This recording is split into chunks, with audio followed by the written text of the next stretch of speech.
There's a lot of bullshit advice that are myths in the bodybuilding world. These are some of the facts that are absolute garbage. The kinds of facts that you'd hear two SARM goblins in a Planet Fitness locker room talking about. All right, hear me out on the first one. This is gonna change your entire thought process of bodybuilding. First up, let's address the myth that soybean oil is gonna lower your testosterone levels. Apparently soybean oil was bad for you, especially in the context of bodybuilding. Many people believe that soybean oil can negatively impact your gains and overall health. But is there any truth to this claim? So, the takeaway here is that soybean oil taken in moderation can be part of a well-rounded diet. Even I myself made the mistake of thinking that soybean oil was actually bad for you. And this topic is still in debate. And it's not necessarily soy, but it's actually the polyunsaturated omega-6 called linoleic acid that's in soy. So here are some studies claiming that soy does lower testosterone. This one doesn't explicitly state soy lowers testosterone. It does indicate the impact of soy on the reproductive system.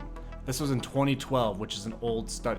There is an even older study claiming soy lowers testosterone back in September of 2001, but a much more recent study debunked this myth. So let's go to the one where soy does not lower testosterone. This was in March of 2021. Some people worry that the plant compounds found in soy might make men more feminine. Some studies have suggested that these compounds could lower men's testosterone levels and increase their estrogen levels. To figure out if this is true, researchers collected and analyzed data from different studies done between 2010 and 2020. They looked at how soy and soy protein affected the levels of hormones in men's bodies. They searched in scientific databases for studies that met their criteria and found a total of 41 studies. These studies measured different hormones in men, including total testosterone, free testosterone, estradiol, E1, and SHBG, or sex hormone binding globulin. This means that soy products don't seem to change the levels of testosterone,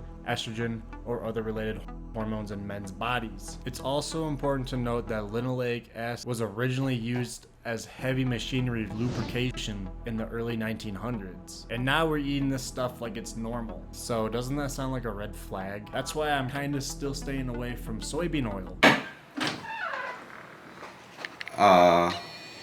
What is that? Whoa! Because I actually feel better without it. But if you're a soy addict, it may be your lucky day. If soy is what you need to keep your diet on point and to keep you building muscle, then so be it. The next myth, training too hard. You gotta train super hard if you wanna build muscle. You gotta work super hard. You gotta be 100% of the time. You gotta go 100% each gym session.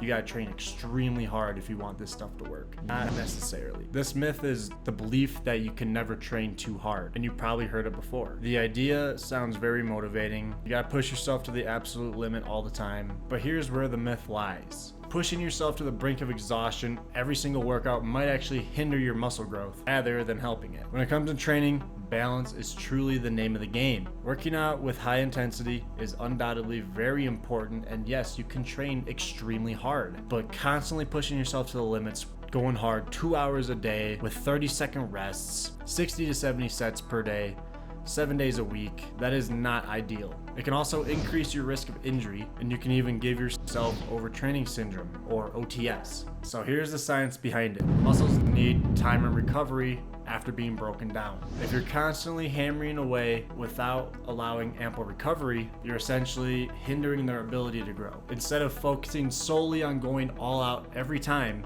a smarter way to approach is to embrace the principle of RIRs, deloads, and rest days, including lowering your volume. This means when you're having a week where you're just off, you go to the gym, extreme loss of discipline, without any stress in your personal life, program deloads, lower your volume, and train with RIRs, and make sure that you're allowing for proper recovery as well. Let's not forget the role of nutrition as well, and sleep. A balanced diet rich in protein, carbs, and healthy fats are vital to support your muscle growth. So here we go. 51 men total, aged 18 to 50 years old. 14 of them were the OTS affected athletes. We'll just call this the OTS group. 25 of them were healthy athletes. we'll call this the ATL group, and 12 healthy participants, we'll call this the NCS group. They all had a body mass index of 20 to 30, and the athletes performed both endurance and resistance sports. They checked a lot of different things in the people who were in the study. They looked at their levels of total testosterone, estradiol, their insulin, thyroid stimulating hormone, free thyroidine, and different parts of chemicals in the body. They also looked at something called a hemogram, which tells us about different types of cells in the blood. They calculated ratios between testosterone and estradiol, along with testosterone and cortisol. They compared all these things among 3 groups of people: those with overtraining syndrome, which was the OTS group, the ATL group, which were the healthy athletes, and healthy people who didn't exercise as much. This is the NCS group. They did special math to see if the differences they found were meaningful, and if the result was less than 0.05, they made comparisons between the OTS group and the ATL group, the OTS group and the NCS group, and the ATL group and the NCS group. Here's what they found. The OTS group had lower levels of testosterone compared to the ATL group, but their levels were about the same as the NCS group. However, they had higher levels of lactate, estradiol, and dopamine compared to both the ATL and NCS groups. The ratio between testosterone and estradiol was lower in the OTS group. The ATL and OTS groups did the same kind of exercise with the same intensity and frequency. The study suggests that overtraining syndrome is associated with decreased testosterone levels in male athletes. The study found that testosterone levels were lower in the group of athletes affected by OTS compared to the healthy athletes.